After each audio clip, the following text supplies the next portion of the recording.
नमस्कार, good morning. मैं हूं शत्रुजीत दलाई और आज मैं आप सभी के लिए देश विदेश की 10 सबसे बड़ी खबरें लेके आ गया हूं। अगर आप चैनल में पहली बार है तो सब्सक्राइब करना ना भूलें और हाँ, रोज का इंस्टेंट खबरें पाने के लिए बेल आइकन को क्लिक करना ना भूलें। चलिए खबर की ओर बढ़ते हैं। आज दिन है 2 अक्टूबर 2025 गुरुवार। आज का पहला खबर, 2029 से पहले पीएम बनेंगे राहुल गांधी।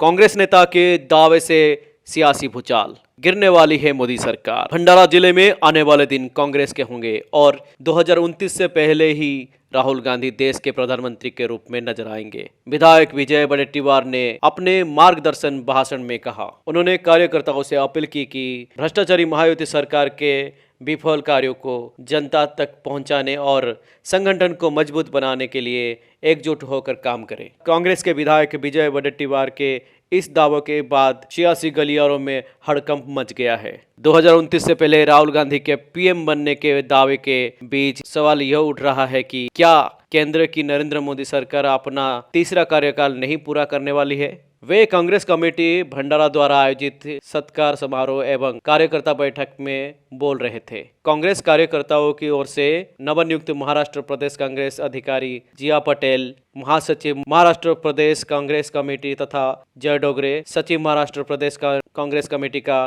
सत्कार समारोह आयोजित किया गया।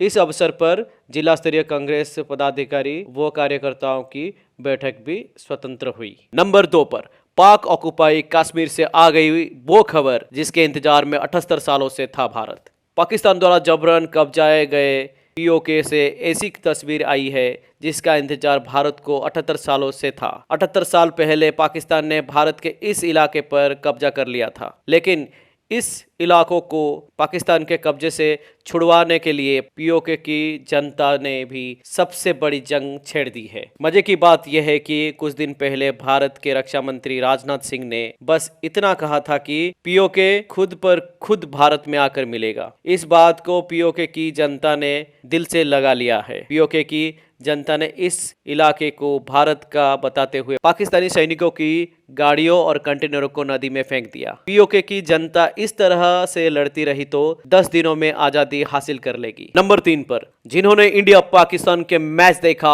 वे देशद्रोही। एशिया कप को लेकर फूटा उद्धव ठाकरे का गुस्सा। शिवसेना प्रमुख और महाराष्ट्र के पूर्व मुख्यमंत्री उद्धव ठाकरे ने एशिया कप में भारत पाकिस्तान क्रिकेट मैच को लेकर बड़ा बयान दिया है। उन्होंने कहा कि जिन लोगों ने ये मैच देखा वो देशद्रोही हैं। ठाकरे के इस बयान ने राजनीतिक हलकों से लेकर सोशल मीडिया तक पर बहस छेड़ दी है। दरअसल पहलगाम आतंकी हमले के बाद से ही भारत लगातार पाकिस्तान के खिलाफ सख्ती बरत रहा है। इस बीच एशिया कप में भारत पाकिस्तान मैच का शेड्यूल आते ही देश में विरोध शुरू हो गया था। विपक्ष ने इसे मुद्दा बताते हुए केंद्र पर निशाना साधा था और मैच रद्द करने की मांग की थी। शिवसेना लगातार इसका विरोध कर रही थी, लेकिन हालांकि केंद्र ने नियमों का हवाला देते हुए टूर्नामेंट में किसी भी तरह के हस्तक्षेप से इनकार कर दिया था। अब मुंबई में एक प्रेस कॉन्फ्रेंस को संबोधित करते हुए उद्धव ने कहा, मैंने एक देशभक्त के तौर पर वो मैच नहीं देखा।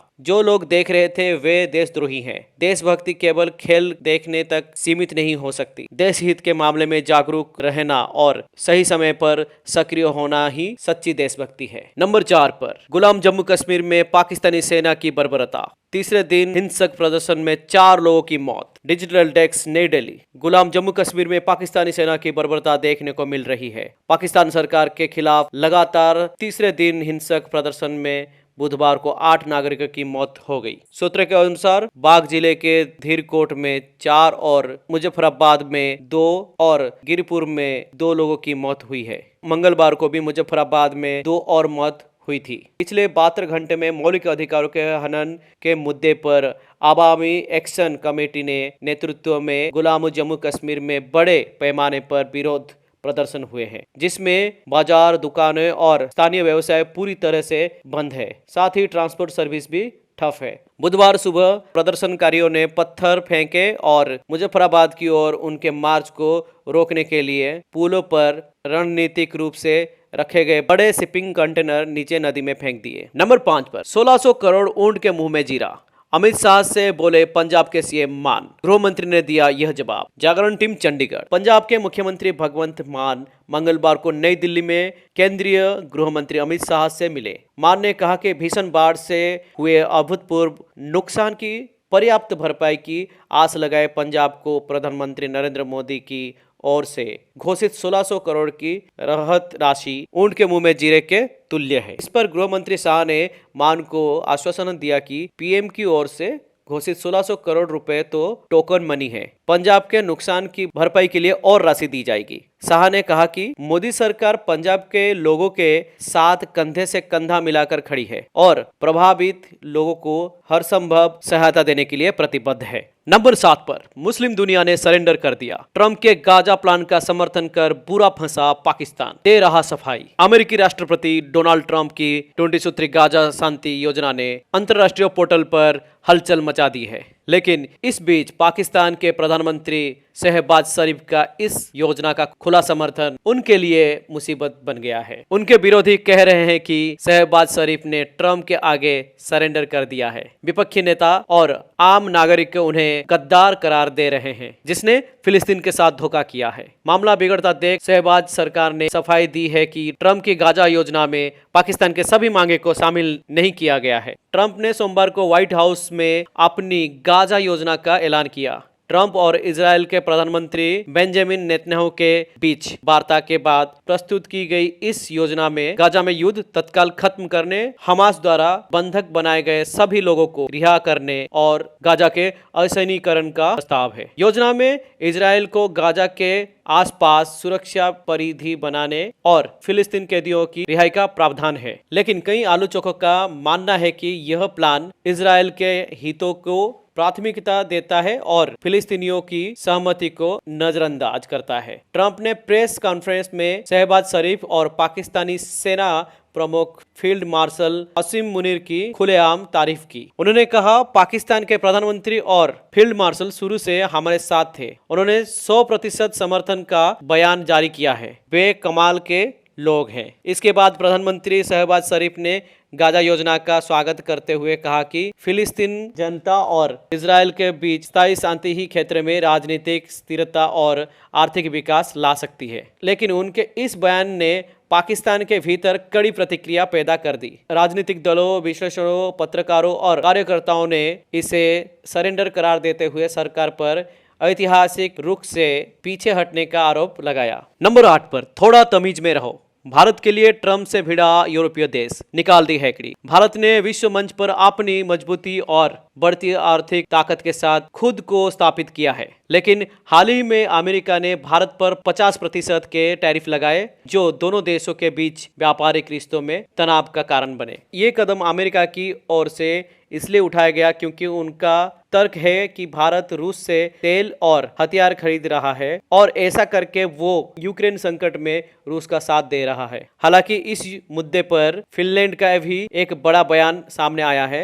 फिनलैंड ने अमेरिका की इस सख्त नीति के खिलाफ अपनी प्रतिक्रिया दी है। फिनलैंड के राष्ट्रपति अलेक्जेंडर स्टॉव, जो अमेरिकी राष्ट्रपति ट्रंप के करीबी दोस्त माने जाते हैं, उन्होंने पहले ही अमेरिका को सलाह दी थी कि भारत जैसे महत्वपूर्ण वैश्विक साझेदार के साथ अधिक सम्मान और सहयोग की भावना अपनाई जानी चाहिए। नंबर 9 पर बरेली में पुलिस ने बेकसूर मुसलमानों को झूठे मुकदमे में फंसाया। तरीफ रजा बोले, मनमानी बंद नहीं हुई तो उठाएंगे ठोस कदम। बरेली हिंसा के आरोपी तरीफ रजा खान के भाई तसीफ राज खान ने बुधवार को आरोप लगाया है कि पुलिस ने बेकसूर मुसलमानों को झूठे मुकदमे में फंसाया। तसीफ ने मीडिया में जारी बयान में कहा कि पिछले शुक्रवार को जुमे की नमाज के बाद हुए बवाल के मामले में पुलिस पर ये आरोप लगाए। तसीफ ने कहा कि पुलिस मनमानी बंद नहीं करेगी तो वह ठोस कदम उठाएंगे। तसीफ राजा ने बुधवार सुबह जारी एक वीडियो में एक संयुक्त प्रेस बयान पढ़ा, जिसमें उन्होंने पुलिस पर बरेली हिंसा मामले में बेकसूर मुसलमानों को फंसाने का आरोप लगाते हुए मनमानी बंद नहीं होने पर ठोस कदम उठाने की धमकी दी है। नंबर 10 पर बीसीसीआई से कभी माफी नहीं मांगूंगा, ट्रॉफी चोर नकवी की सिनाजोरी। भारत के खिलाफ फिर उगाला जहर। एशिया कप ट्रॉफी का विवाद थमने का नाम नहीं ले रहा है।